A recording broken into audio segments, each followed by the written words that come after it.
Hello everyone. आज हम लोग बात करेंगे ट्रांसजेंडरिज्म पे कि ट्रांसजेंडरिज्म क्या होता है। इससे रिलेटेड डिफरेंट टर्मिनोलॉजीज को हम लोग देखेंगे और फाइनली हम लोग ये देखेंगे कि ट्रांसजेंडरिज्म दुनिया की मुख्तलिफ सोसाइटीज़ को किस तरह से इफेक्ट कर रहा है। So let's get started.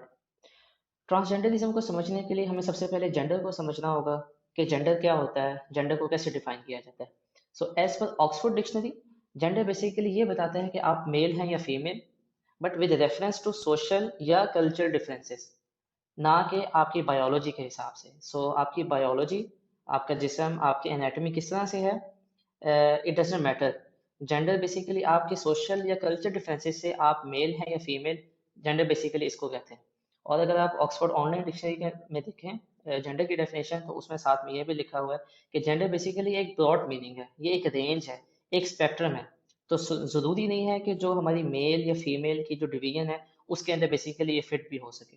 So having said that, हमारे जहन में ये बात आती है कि आज तक तो हम लोग जेंडर को मेल या फीमेल ही समझते रहे हैं, और वो भी बेसिकली डिफाइन किया जाता था हमारे जिस्म के हिसाब से, हमारी बायोलॉजी के हिसाब से। जब हम पैदा होते थे हमारा जिस्म देख के बता दिया जाता था कि ये मेल है या फीमेल। लेकिन इस डेफिनेशन के हिसाब से जेंडर के लिए बायोलॉजी मैटर नहीं करती है, और जेंडर बेसिकली मेल और फीमेल की जो यूजुअल डिवीजन है उसके अलावा एक पूरी रेंज है, एक पूरी स्पेक्ट्रम है। सो बेसिकली ये डिस्कशन है बेसिकली सेक्स वर्सेस जेंडर की। सेक्स डिफाइन किया जाता है हमारी एक्सटर्नल एनाटॉमी के हिसाब से, हमारी बायोलॉजी कैसी है, हमारा जिस्म कैसा है, उस हिसाब से हम लोग मेल हैं या फीमेल। और ये बेसिकली जब एक इंसान पैदा होता है at the time of birth ही पता लग जाता है। लेकिन gender is a totally different concept. जैसे हम लोगों ने पहले डिफाइन किया, it's a social construct. So हमारे डिफरेंट बिहेवियर्स, हमारे डिफरेंट रोल्स, हमारी साइकोलॉजी, और हम मेंटली अपने आप को मेल समझते हैं या फीमेल, ये बेसिकली जेंडर है। आज तक हम लोग किसी से पूछते थे या हमसे कोई पूछता था आपका जेंडर क्या है या आपका सेक्स क्या है, या ऑनलाइन कोई फॉर्म फिल कर रहे हैं, वहाँ भी कभी सेक्स की फील्ड होती थी, कभी जेंडर की फील्ड होती थी, तो उसके आगे मेल या फीमेल की ऑप्शन होती थी। तो आज तक हम लोग सेक्स या जेंडर को एक ही चीज़ समझते रहे। लेकिन जैसे कि अब तक हम लोग बात कर चुके हैं, these two are totally different concepts. Let's move on. अब हम लोग बात करेंगे जेंडर आइडेंटिटी और जेंडर एक्सप्रेशन पे। जेंडर आइडेंटिटी बेसिकली ये होता है कि एक शख्स खुद अपने आप को क्या समझता है, कि वो मेल है या फीमेल, और जो कि उसके सेक्स से डिफरेंट हो सकता है। हो सकता है एक शख्स फिजिकली मर्द हो लेकिन वो अपने आप को औरत समझता हो। जेंडर एक्सप्रेशन ये होता है कि एक शख्स अपने आप को प्रेजेंट कैसे करता है, यानी कि बेसिकली वो अपनी जेंडर आइडेंटिटी को कैसे एक्सप्रेस करता है। और इसके मुख्तलिफ तरीके हो सकते हैं कि वो अपनी अपीयरेंस के हिसाब से अपने आप को शो कर सकता है, अपने कपड़ों के हिसाब से शो कर सकता है, अपने डिफरेंट किस्म के बिहेवियर से अपने आप को शो कर सकता है। फाइनली, इस सारी डिस्कशन के बाद अब हम लोग ये देखेंगे कि ट्रांसजेंडर क्या होता है। ट्रांसजेंडर बेसिकली एक ऐसे शख्स को कहते हैं कि जिसकी जेंडर आइडेंटिटी और उसका सेक्स मैच ना करते हो। तो हो सकता है एक शख्स फिजिकली मर्द हो लेकिन उसकी जेंडर आइडेंटिटी औरत हो।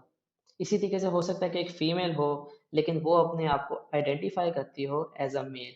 और दुनिया में ट्रांसजेंडर्स की बहुत बड़ी कम्युनिटी है जो कि वक्त के साथ साथ बढ़ती जा रही है, मजबूत होती जा रही है। इनकी बहुत ज़्यादा गैदरिंग्स होती हैं, रैलीज होती हैं, प्रोटेस्ट होते हैं, जिसमें ये अपने हकूक़ के लिए और अपनी फ्रीडम के लिए बात करते हैं। Now let's see some gender identity terms. ये कुछ कॉमन जेंडर आइडेंटिटी टर्म्स हैं जो कि आजकल यूज़ की जाती हैं। फॉर एग्जांपल सिस जेंडर है, gender dysphoria.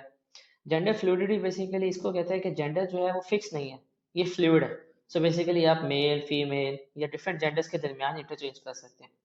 Gender non binary, जैसे कि नाम से पता लग रहा है, जेंडर जो है वो बाइनरी नहीं है, वो सिर्फ दो नहीं है, वो मुख्तलिफ हो सकते हैं। हो सकता है एक शख्स कहे कि आपकी जो यूजुअल मेल और फीमेल की डिवीजन है, मेरा जेंडर उसमें फिट ही नहीं बैठता।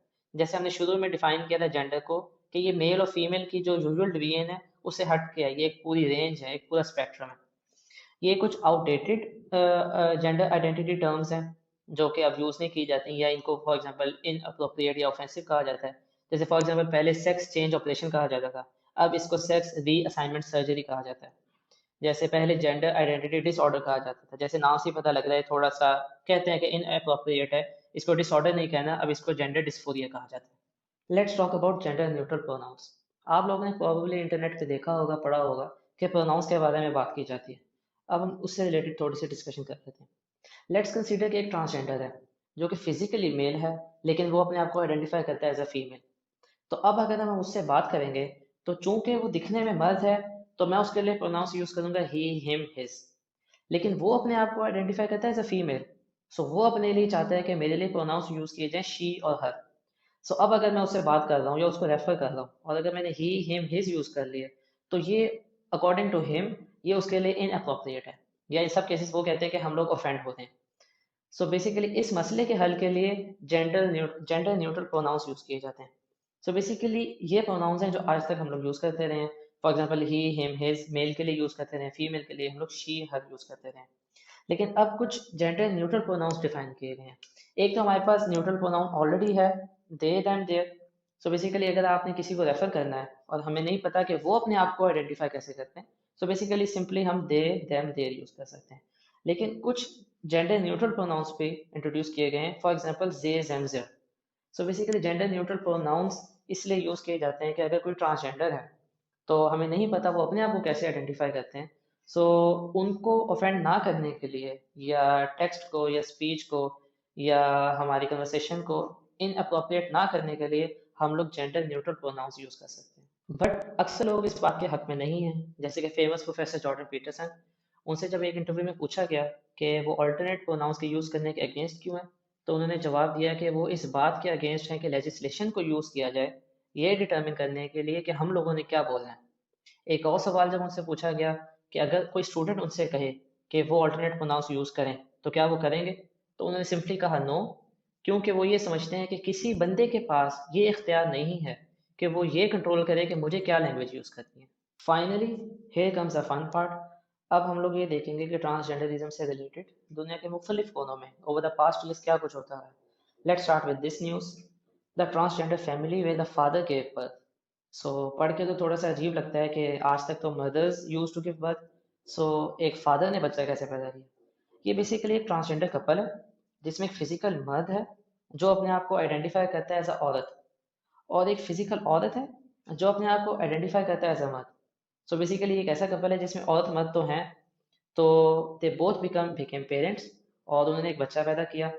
सो चूंकि बच्चा तो औरत ने पैदा किया है, लेकिन वो औरत अपने आप को आइडेंटिफाई करता है एज अ मर्द। So it's like father gave birth, एक बाप ने बच्चा पैदा किया। और उन लोगों को बेसिकली जेंडर रीअसाइनमेंट सर्जरी की भी ज़रूरत नहीं थी, क्योंकि इस कपल के अंदर एक औरत है एक मर्द है। उन दोनों ने एक बच्चा पैदा किया, लेकिन चूंकि वो औरत अपने आप को आइडेंटिफाई करता है एज अ मर्द, so it's like father gave birth. Let's talk about babies. आप में से अक्सर लोग ये टर्म पहले दफ़ा सुन रहे होंगे कि बेबी तो सुना था, ये बेबी क्या चीज़ है। सो कॉन्टेक्स्ट इसका ये है कि जैसे पहले हमने बात की, सेक्स और जेंडर दो डिफरेंट चीज़ें।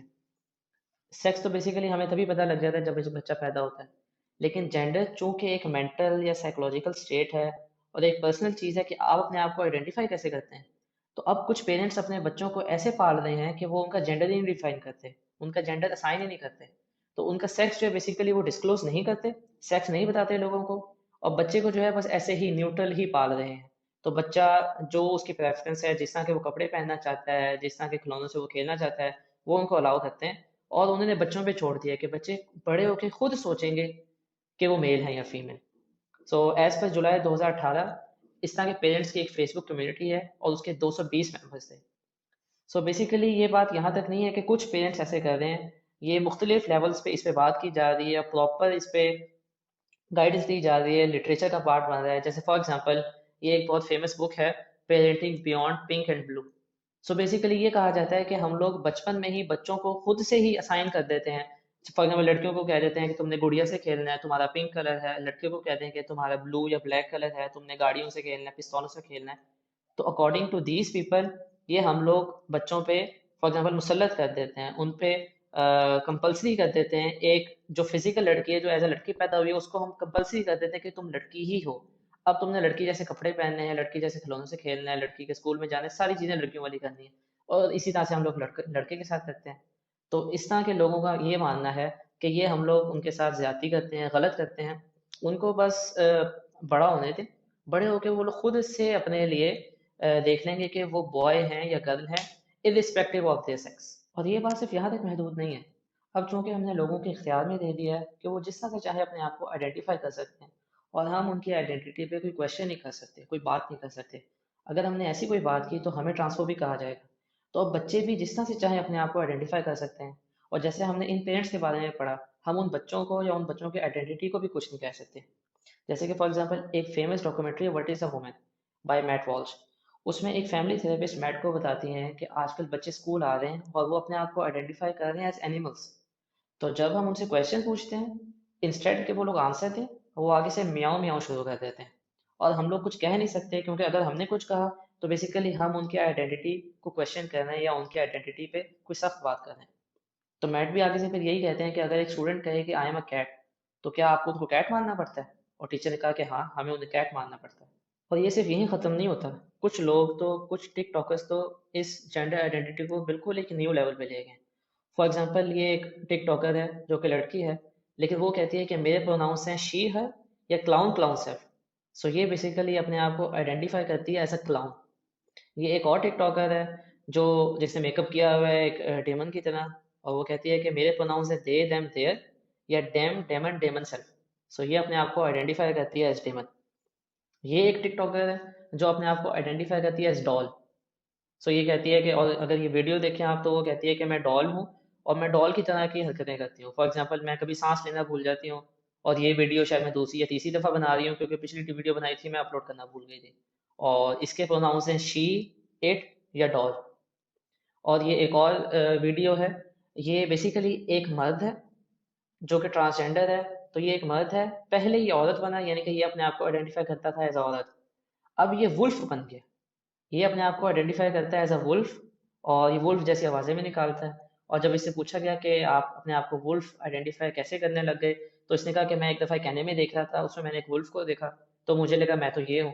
उसके बाद से ये अपने आप को एज अ वुल्फ आइडेंटिफाई करता है। I think it's enough internet for today. आगे चलते हैं। अब मुख्तलिफ़ जगहों पे इस बारे में बात की जा रही है कि ट्रांसजेंडर पीपल कौन सा बाथरूम यूज़ करेंगे। अगर एक फ़िज़िकल मेल है, वो अपने आप को आइडेंटिफाई करता है एज अ फ़ीमेल, तो वो मेल का वॉशरूम यूज़ करेगा या फ़ीमेल का वॉशरूम यूज़ करेगा। और बेसिकली जैसे हमने पहले बात की, ट्रांसजेंडर्स जो हैं वो अपने हकूक़ के लिए बात करते हैं, और वो उन हकूक़ के लिए बात करते हैं जिस तरह से वो अपने आप को आइडेंटिफाई करते हैं। तो अगर एक फ़िज़िकल मेल है, वो अपने आप को आइडेंटिफाई करता है एज अ फ़ीमेल, तो वो अब फ़ीमेल का वॉशरूम यूज़ करेगा या फ़ीमेल का वॉशरूम यूज़ करना चाहेगा। तो इसके ऊपर अब लेजिस्लेशन हो रही है, इस पर बिल्स पास हो रहे हैं, इस पर बात हो रही है कि ऑब्वियसली जब एक फ़िज़िकल मेल होगा वो फ़ीमेल के वॉशरूम में जाएगा, तो ऑलरेडी वहाँ पे फीमेल्स हैं, वो तो देख के कहेंगे ये तो मर्द है, तो ये यहाँ पे क्यों आया। लेकिन चूंकि वो अपने आप को औरत समझता है, तो अब आप उसको कुछ कह नहीं सकते। और जैसे हमने पहले बात की कि अब जेंडर आइडेंटिटी पे क्वेश्चन नहीं किया जा सकता, कोई सख्त बात नहीं की जा सकती, वरना आपको ही ट्रांसफोबिक कह दिया जाएगा। तो आपको उसके हिसाब से चलना पड़ेगा। और जैसे कि ये एनवाईसी गवर्नमेंट की वेबसाइट पे मैंने देखा, जैसे ऊपर लिखा हुआ है, पहली बात तो look past pink and blue, जैसे हमने पहले बात की, पिंक एंड ब्लू ये बस बनाई हुई चीज़ें, इनसे बाहर निकल के सोचें। और उस पर लिखा हुआ है use the restroom consistent with who you are. So basically ये हु यू आर, ये हु एम आई की जब बात होती है, ये बेसिकली जेंडर आइडेंटिटी की बात होती है कि आप अपने आप को आइडेंटिफाई कैसे कर रहे हैं, या मैं अपने आप को आइडेंटिफाई कैसे कर रहा हूँ। तो मैं अगर अपने आप को फ़ीमेल आइडेंटिफाई करता हूँ, तो मैं ऑल फीमेल स्पेसिफिक जो फैसिलिटीज़ हैं, फॉर एग्जांपल रेस्ट रूम है, वॉशरूम है, ये जितनी भी चीज़ें हैं, तो मैं फ़ीमेल स्पेसिफिक यूज़ करूँगा। और आप मुझे कुछ कह नहीं सकते, मेरे खिलाफ कोई एक्शन नहीं ले सकते। अगर आपने मुझे कुछ कहा, कोई भी मेरी जेंडर आइडेंटिटी पे कोई बात की, कोई सख्त बात कर दी, कोई क्वेश्चन किया, तो आपने मुझे ऑफेंड किया, और मैं आपके खिलाफ एक्शन ले सकता हूँ। अब लेजिस्लेशन लेवल पे ये काम हो रहे हैं। इसी से रिलेटेड एक और न्यूज़ देखते हैं। Do trans athletes have an advantage. So for example, एक फ़िज़िकल मर्द है, वो अपने आप को आइडेंटिफाई करता है एज औरत, तो वो अब ट्रांसजेंडर वूमेन बन गया। अब चूंकि वो अपने आप को औरत समझता है, तो क्या वो फ़ीमेल जो स्पोर्ट्स हैं उसमें हिस्सा ले सकता है। तो इस पर बेसिकली इस शो में उस पर बात कर रहे हैं, और बेसिकली लॉजिक तो यही कहती है कि वो तो बड़े आराम से जीत जाएगा। जैसे फॉर एग्जांपल कुछ स्टैट्स ये हैं कि 2000 लोग दुनिया में ऐसे हैं जो 100 मीटर रेस, जो सबसे तेज़ औरत हिस्ट्री में रही है, उससे तेज़ भाग सकते हैं। तो ये तो बहुत आसान हो गया। अगर आपने एक रेस का मुकाबला जीतना है और आप फिज़िकल मेल हैं, आपसे नहीं जीता जा रहा, बहुत सिंपल नहीं हो जाएगा कि आप अपने आप को औरत डिक्लेयर करें, आप औरत बन गए हैं, आप औरतों की रेस में दौड़ के आप मेडल जीत जाएँ, लेकिन एट द सेम टाइम उन औरतों के साथ नाइंसाफ़ी हो जाएगी। इसी तरीके से एक और स्टैट ये बताते हैं हमें कि 1500 tennis players, male tennis players ऐसे हैं जो सीरीना विलियम्स को बीट कर सकते हैं।